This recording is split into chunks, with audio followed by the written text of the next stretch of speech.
So repeating a year doesn't happen in the UK, but a lot of schools in other countries do this. Can you explain what the theory is behind it?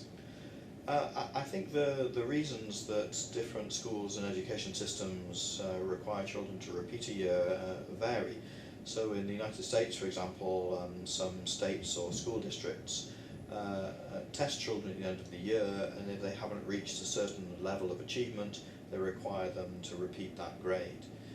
In other countries, in Finland for example, children will repeat a year, but that's usually with the agreement of the teacher, the parents and the child themselves, where everyone recognises that the student isn't keeping up with their peers, and so they think about the ways that they might be able to achieve in the long run and offer them the opportunity of repeating a particular school year.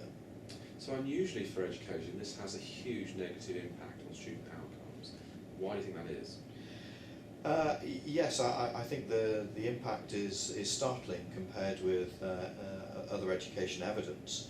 I think if you look at it from the child's point of view, they have to stay down with younger children who they would know as their younger peers.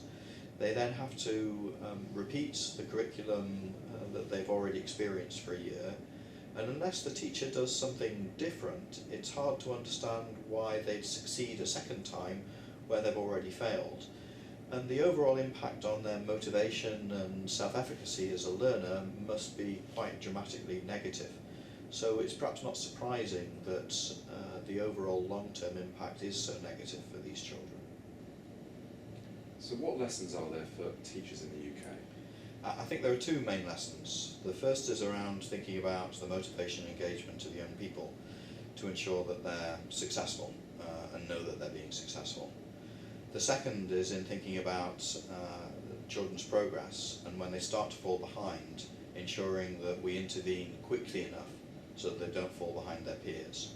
Repeating a year is really expensive, about £6,000 on average, and there are much more effective things that we can do to ensure that children don't fall behind.